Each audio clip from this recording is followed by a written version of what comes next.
नमस्कार, knocking-news.com में आपका स्वागत है। मैं हूं गिरिजेश वशिष्ठ।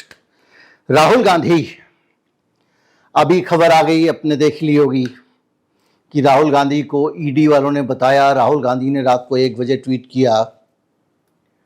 इसका मतलब आप समझते हैं? ये मतलब बिल्कुल वो नहीं है जो सब लोग बता रहे हैं और जो लोग कह रहे हैं कि भाई ईडी के अंदर राहुल गांधी का स्रोत है और उसने राहुल गांधी को बता दिया, फोन करके बता दिया। राजनीति में चीजें जैसी दिखती हैं वैसी कतई नहीं होती हैं। इसके पीछे कई परतें होती हैं, लेयर पे लेयर। प्याज की भी छिलके एक बार खत्म हो जाएंगे, राजनीति की कहानी के नहीं होते हैं। मैं आज आपको बहुत सरल तरीके से बताने वाला हूं इसके पीछे की कहानी, एक पूरी पॉलिटिक्स जो मोदी इस दौरान राहुल गांधी के आसपास बुन रहे हैं और राहुल गांधी को जिससे निपटना पड़ रहा है। आज आप समझेंगे कि राहुल गांधी को रात को ये जो ट्वीट करना पड़ा तो क्यों करना पड़ा। कहीं मत जाइए, चैनल को सब्सक्राइब कर लीजिए। मैं अभी हाजिर होता हूं। लेट बना रहा हूं वीडियो इस टॉपिक पे, लेकिन ये इंफॉर्मेशन आपको कहीं से भी नहीं मिलेगी।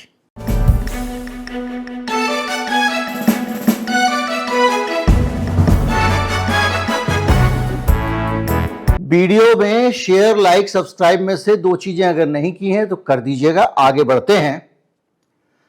दरअसल ये जो धमकी राहुल गांधी को मिली है, इस धमकी के बारे में बताया जा रहा है कि राहुल गांधी के ईडी में कुछ सोर्स हैं, स्रोत हैं, और उन स्रोतों के जरिए राहुल गांधी को यह सूचना दी गई, जिस सूचना के आधार पर राहुल गांधी ने आधी रात को ट्वीट किया कि ईडी के लोग मेरे घर पे आने वाले हैं और मैंने उनके लिए चाय बिस्किट वगैरह तैयार कर लिए हैं।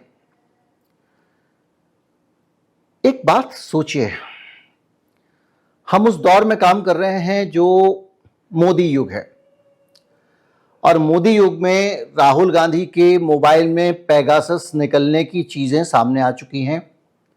सर्विलांस नेक्स्ट लेवल पर चल रही है। एक एक आदमी पे नजर है। मैं क्या बोलता हूं, दूसरा कोई क्या बोलता है, यूट्यूब पे कोई क्या बोल रहा है, किस अखबार में, किस जगह पे, किस पत्रकार का क्या ओरिएंटेशन है, एक एक चीज का रिकॉर्ड रखा जा रहा है और एक एक बयान के हिसाब से चीजें तय की जा रही हैं। उस देश में उनको ये भी पता है किस किस के वीडियो राहुल गांधी सुनते हैं, सब पता है। तो इस देश में आपको ये इतना सीधा खेल लग रहा है कि कोई भी ईडी का अधिकारी हो, खासतौर पर ईडी वाला, अगर कोई दूसरा तीसरा आदमी गलती कर सकता है, लेकिन ईडी के लोग सर्विलांस के लोग हैं। सबसे ज्यादा सर्विलांस रखने वाले ईडी के लोग हैं, क्योंकि उनको सबसे ज्यादा सरकार की तरफ से छूट है खर्चा करने की, जासूसी के कामों के ऊपर, शायद जितनी रॉ के पास है उतनी। क्यों है? क्योंकि ईडी का काम देश के पैसे को बचाना है प्राइमरीली, संविधान के हिसाब से। बाकी जो कुछ हो रहा हो। तो देश के पैसे को बचाना है, मनी लॉन्ड्रिंग को रोकना है, स्मगलिंग को रोकना है, और इंटरनेशनल मैंडेट के तहत ईडी बनाई गई थी। तो एक चीज पक्की है कि ईडी के लोगों को मालूम है कि कहां कहां, कैसे कैसे, क्या क्या सर्विलांस हो सकती है। एक अधिकारी अपनी नौकरी दांव पर लगाकर राहुल गांधी को इंफॉर्मेशन नहीं देगा, दे ही नहीं सकता, क्योंकि उसको अच्छी तरह से पता है कि नौकरी खतरे में पड़ जाएगी। असेसमेंट यह है, यशवंत सिन्हा का कहना यह है कि राहुल गांधी जो है वो मोदी के कमजोर होने के बाद में अधिकारी अब राहुल गांधी के साथ भी एक अच्छा कनेक्ट बनाना चाहते हैं, इसलिए सूचना दी गई। बात सही है। अब कोई भी आदमी राहुल गांधी से बिगाड़ना नहीं चाहता है। सबको राहुल गांधी की पावर का भी अंदाजा और इस बात का भी अंदाजा है कि पता नहीं मोदी जी की सरकार कब बैठ जाए, और जब मोदी जी की सरकार खतरे में है उसी दौरान तो सर्विलांस ज्यादा रखी जाती है, ज्यादा नजर रखी जाती है। कौन गद्दारी कर रहा है, कौन नहीं कर रहा है, योगी क्या कर रहे हैं, गडकरी क्या कर रहे हैं, भागवत क्या कर रहे हैं, कहां क्या एक्टिविटी चल रही है, पता रखना जरूरी है ना, जब मेरी सरकार खतरे में हो तो। और तब जबकि मुख्यमंत्री, प्रधानमंत्री के तौर पे मोदी जी का पास्ट रिकॉर्ड सबके सामने है। तो क्या लगता है आपको, ऐसी स्थिति में क्या राहुल गांधी को किसी ईडी के अधिकारी ने सूचना दी होगी? फिर यह सूचना कहां से आई? सूचना राहुल गांधी तक पहुंची है, पहली चीज। दूसरी चीज, राहुल गांधी को यह सूचना उनकी पार्टी के उनके किसी निकट के व्यक्ति ने दी है। तीसरी चीज, उस निकट के व्यक्ति को ईडी के एक बेहद खास अधिकारी, जिनको मोदी जी के खेमे का माना जाता है, जो मोदी जी के लिए प्राणपण से तैयार रहते हैं, उस अधिकारी ने वो सूचना राहुल गांधी के एक नजदीकी नेता को दी, और वो भी सूचना आदमी भेजकर दी गई। अब एक सवाल यह है कि इस सूचना को देने का मकसद क्या था। अगर आपको लगता है कि राहुल गांधी के घर पे ईडी आने वाली है, यह बताना मकसद रहा होगा, तो राहुल गांधी आधी रात को भाग तो जाएंगे नहीं। फिर सूचना क्यों? क्या राहुल गांधी के पास अगर ईडी आने वाली है तो बचने का कोई जरिया है क्या? तो सूचना क्यों? वो ज्यादा से ज्यादा एक पॉलिटिकल सेफगार्ड ले सकते हैं, एक माहौल बना सकते हैं पब्लिक के बीच में, ये कह के कि देखो भाई मेरे को परेशान करने ईडी आ रही है। तो ईडी ने कब लिहाज किया इस बात का? मोदी जी के राज में कितना भी माहौल बनाओ, क्या फर्क पड़ता हो, तो पहुंच जाते हैं। ऐसा तो है नहीं कि राहुल गांधी के घर को घेर के कार्यकर्ता कांग्रेस के खड़े हो जाएंगे कि छूने नहीं देंगे अपने नेता को। केजरीवाल के मामले में हम देख रहे हैं, हम सिसोदिया के मामले में देख रहे हैं, सारी की सारी कहीं कोई लिहाज था क्या? नहीं था। फिर क्या था? फिर मकसद क्या था? जो जानकार हैं उनका कहना है कि इसके पीछे मकसद सिर्फ राहुल गांधी को डराना था।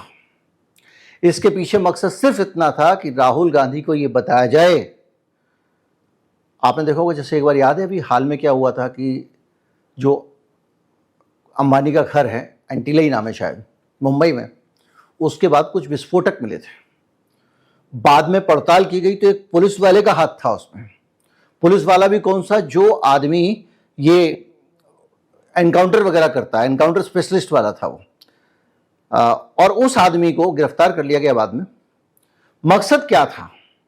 मकसद मारना नहीं था, मकसद था भय पैदा करना अडानी के अंदर, माफ कीजिए अंबानी के अंदर। अंबानी के अंटीला के बाहर हुआ था।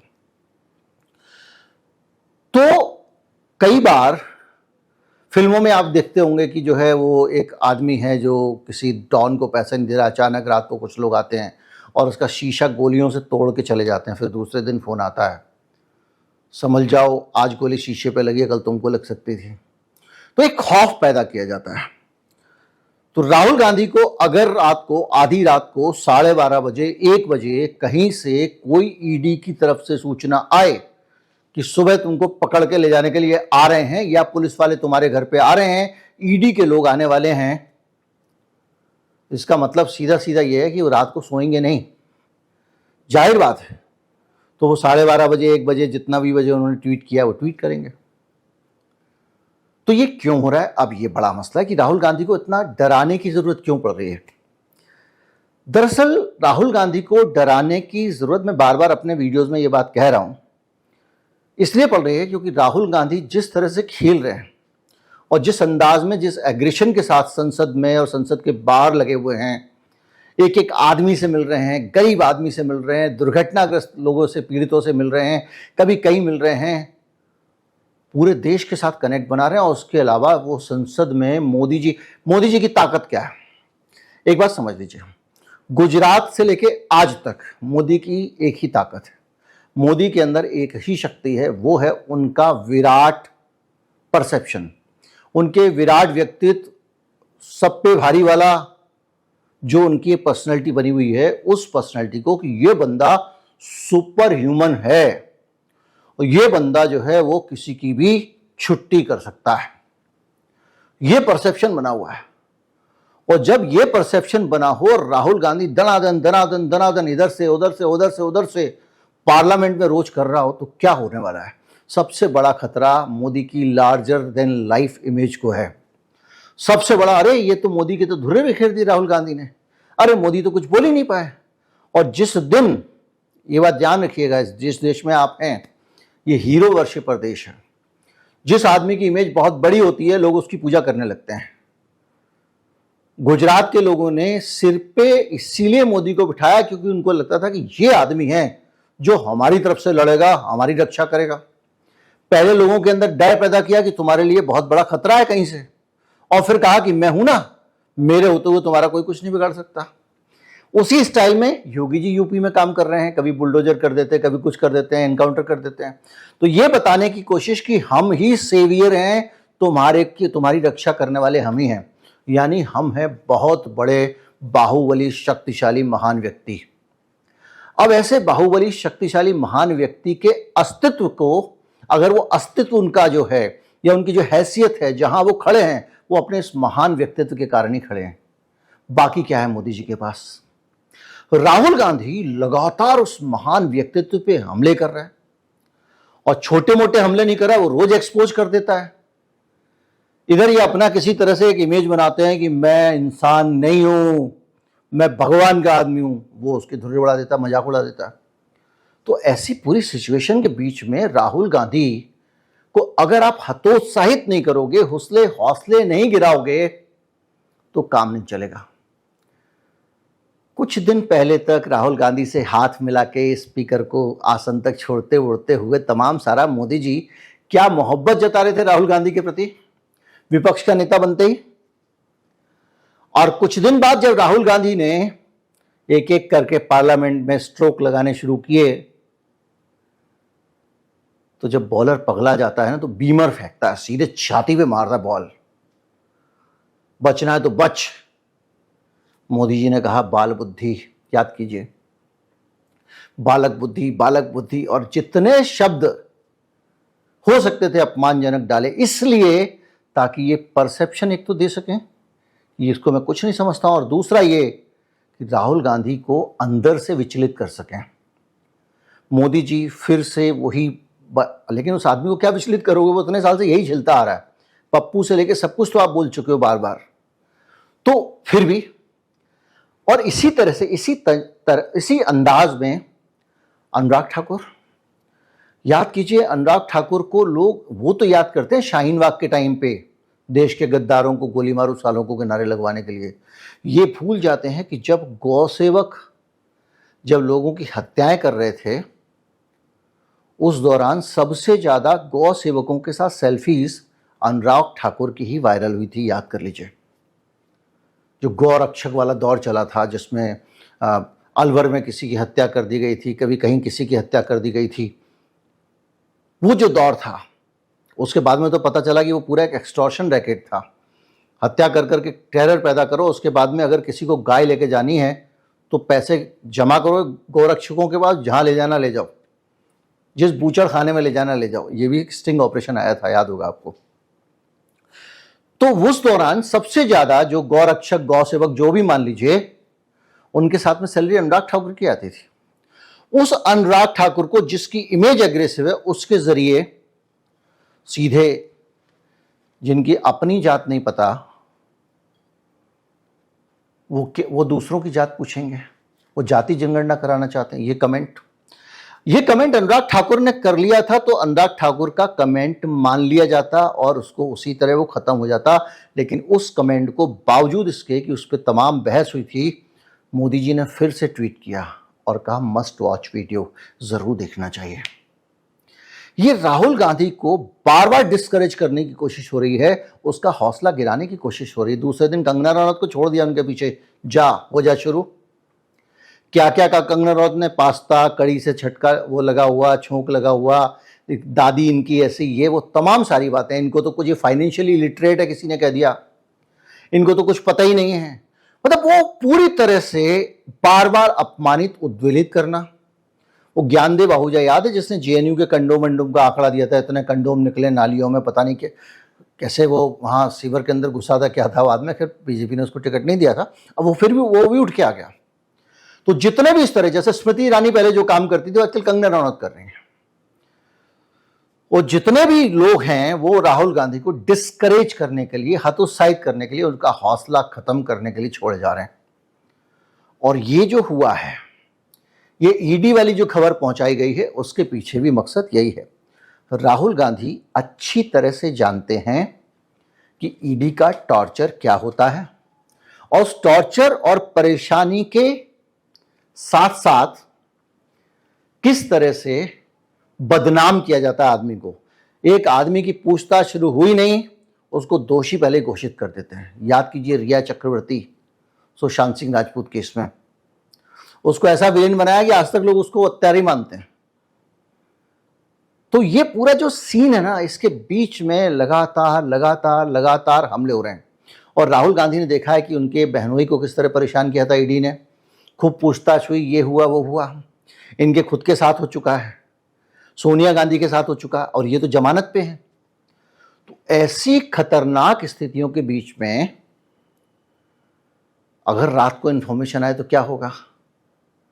तो ये बार बार संकेत मिल रहा है कि राहुल गांधी, तुमको देखो जाने दिया, तुमको चुनाव प्रचार कर लिया, सब कर लिया, लेकिन हम पे हमला मत करो, हम पे हमला मत करो, तुम अपनी पॉलिटिक्स करो, दाल रोटी खाओ, जी लेने दो बेचारों को। ये एक लाइन थी जो मोदी जी के सामने आई थी कुछ विरोधियों के बारे में, कुछ चैनल के पत्रकारों के बारे में, और ये उसी अंदाज में चलो भाई राहुल दे लो भाषण। लेकिन मोदी जी अब ये भूल गए हैं कि राहुल गांधी एक बड़ी ताकत बन चुका है, लार्जर देन लाइफ अगर आप हो तो उसकी भी ताकत बड़ी है। अब वो मोदी जी की बजाय मोदी कहने लगा है। उस आदमी के हाथ में ताकत है कि जितनी भी संवैधानिक नियुक्तियां आने वाले समय में होंगी, राहुल गांधी के दस्तखत से होंगी। अगला चुनाव आयुक्त बगैर राहुल गांधी के दस्तखत के नहीं बना पाओगे, अगला सीबीआई चीफ नहीं बना पाओगे, और भी बहुत सारे हैं, इवन सुप्रीम कोर्ट के जस्टिस वर्सेस बहुत सारे मामले हैं। और तो और वो लोक लेखा समिति का चेयरमैन है, पब्लिक अकाउंट कमेटी का, सरकार के बजट का एक एक खर्चा, सीएजी की रिपोर्ट्स, 50 चीजों की जांच राहुल गांधी के हाथ में होगी और फाइल राहुल गांधी के सामने से निकलेगी। तो राहुल गांधी बड़ी पावर है, लेकिन अगर राहुल गांधी डर गया तो ये सब काम आसानी से निकल जाएंगे। इसलिए ईडी का अधिकारी कोई लीक कर दे रहा है, कुछ कर दे रहा है, ये छोटी चीज है। सच ये है कि बहुत सारे अधिकारी, बहुत सारे नेता राहुल गांधी के साथ राब्ता बनाने में लग गए। राज्यसभा में उपराष्ट्रपति जी जो हैं, उनकी भूमिका में आपने बदलाव देखा होगा। कुछ समय पहले तक वो कैसी भूमिका निभाते थे, आजकल पता चल रहा है जयराम रमेश के साथ लंच कर रहे हैं, जया बच्चन के साथ ठाके लगा रहे हैं, और वो समझ गए ज़्यादा विवादों में नहीं पड़ना क्योंकि बड़ी आलोचना हो रही है। तो राहुल गांधी की ताकत के कारण ये सब हो रहा है, और ये जो है ये साइकोलॉजिकल वार गेम चल रहा है, ये मनोवैज्ञानिक युद्ध चल रहा है, और उसी मनोवैज्ञानिक युद्ध का हिस्सा है ये नया एपिसोड। उम्मीद करता हूं आप इसको समझ गए होंगे। किसी भी आदमी की, ईडी वाले की हिम्मत ही नहीं हो सकती साहब कि राहुल गांधी को इंफॉर्मेशन पहुंचा दे, क्योंकि वो वहां जाएगा तो उस पर नजर है, राहुल गांधी से मिलने वाले हर आदमी पे नजर है, राहुल गांधी को आने वाले हर कॉल पे नजर है। तो राहुल गांधी खुद कह चुके हैं, राहुल गांधी को आने वाले हर मैसेज पे नजर है। सिक्योरिटी ब्रीच हो चुका है, उनके आईफोन के अंदर पेगासस की बात आ चुकी है सामने, बाकायदा पब्लिश हुई थी, उसकी जांच की भी बात हुई थी। तो इतनी सारी चीजों के बीच में अगर किसी की मति मारी गई होगी तो जाके राहुल गांधी को बताएगा। तो राहुल गांधी तक सूचना तो पहुंचाई गई है, लेकिन ये सूचना मोदी शाह एंड कंपनी की मर्जी से पहुंचाई गई है, उनके निर्देश पर पहुंचाई गई है ऐसा मुझे लगता है, और उन्होंने ये सूचना पहुंचाई होगी ताकि राहुल गांधी को डराया जा सके। अपनी मर्जी से किसी की हिम्मत नहीं हो सकती। उम्मीद करता हूं वीडियो आपको अच्छा लगा होगा। अच्छा लगा हो तो ज्यादा से ज्यादा लोगों तक पहुंचाएं, चैनल को सब्सक्राइब कर लें। नमस्कार, जय हिंद।